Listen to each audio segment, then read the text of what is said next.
Alors, on va passer à un sujet qui peut paraître un peu plus technique, mais qui est très important aussi, c'est sur le mode de gouvernance, et notamment sur le recours au référendum que prône votre candidate, Monsieur Nikolic. Oui.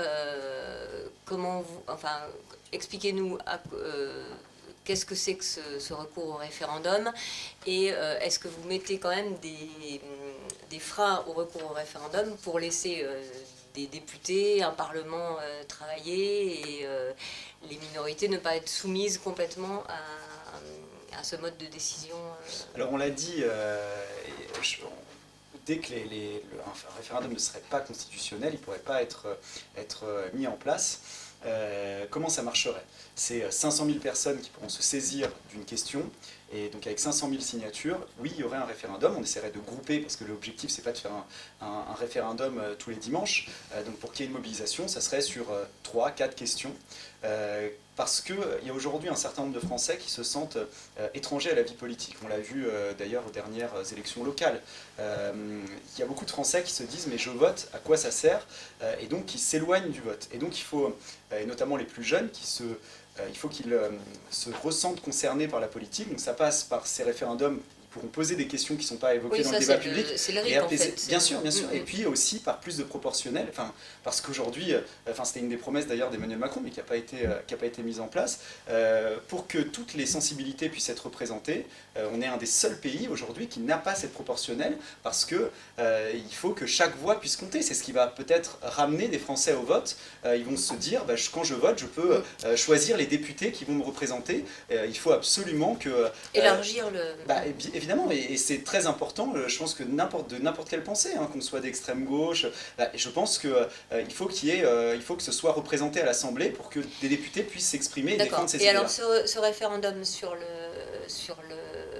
la préférence nationale, il est possible ou pas au final? Ah, le référendum sur l'immigration, bien sûr qu'il est possible.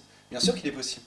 Donc, mais oui, ça, c'est pas un référendum qui serait levé par les gens. C'est un référendum qu'on mettrait en place et qui permettrait justement de faire passer un certain nombre de lois qui seront dans le référendum sur l'immigration. Alors, Monsieur Kasbarian, de ce point de vue-là, Emmanuel Macron est sans doute plus prudent avec le référendum, mais ne l'écarte pas complètement. Et surtout, il a parlé de quelque chose qui paraît être une idée nouvelle, c'est cette rupture en cours de mandat pour faire une pause et consulter un peu comment ça va se passer. C'est une forme de consultation aussi. Donc deux questions dans ce que vous me dites. La première sur la question du référendum. C'est un outil qui existe dans notre Constitution. On peut faire appel au référendum, et c'est un outil qui existe. Mais il est cadré. Et quand M. Nikolic me disait « vous n'avez pas mis en place la réforme institutionnelle », si on ne l'a pas mise en place, c'est parce qu'on ne fait pas n'importe quoi avec la Constitution et qu'il y a des règles pour pouvoir faire un référendum. Et pour pouvoir le faire, mais pour les référendums, il faut un référendum pour passer à la proportionnelle. Il faut pour ça, pour pouvoir passer au référendum, vous avez deux options pour changer la Constitution.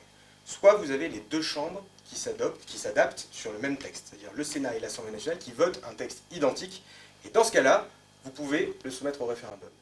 Soit vous avez une majorité au 3/5 qui vous permet de changer la Constitution. Vous ne pouvez pas changer la Constitution si vous n'avez pas ces deux conditions-là. Il faut que vous ayez une majorité... De Gaulle en 70. Il faut que vous ayez... Non, mais c'est faux. Non, mais attendez. Attendez, laissez-le parler parce qu'il y a 2 minutes de retard. Monsieur Nikolic, relisez la Constitution. Moi, ce que je m'effraie dans cette histoire, c'est qu'aujourd'hui, vous êtes en train de dire... Vous ne maîtrisez pas le sujet, Monsieur Kasbarian. Vous allez me laisser terminer sur cette phrase-là, parce que c'est pas parce que vous ne connaissez pas le sujet et que vous dites n'importe quoi sur la Constitution que vous allez pouvoir m'interrompre. Je redis très clairement que vous ne pouvez pas changer la Constitution.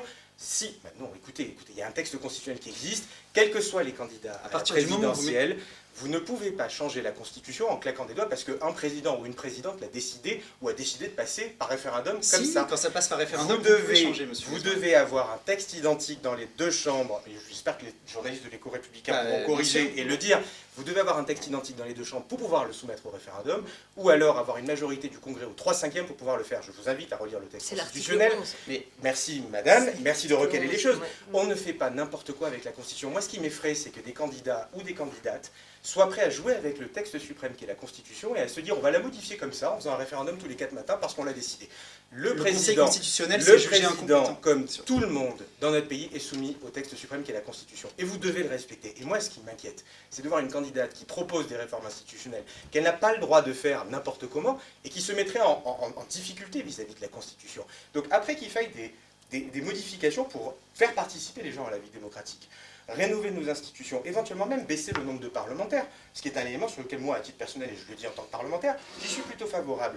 Mais bien sûr qu'il faut aller de l'avant. Mais encore une fois, pour le faire, vous devez respecter l'ordre constitutionnel, c'est-à-dire avoir une majorité des deux chambres ou une majorité au Congrès au 3/5e, parce qu'on ne change pas des textes importants et fondateurs de notre République. Et c'est ça, fondamentalement, qui distingue un républicain de l'extrême droite.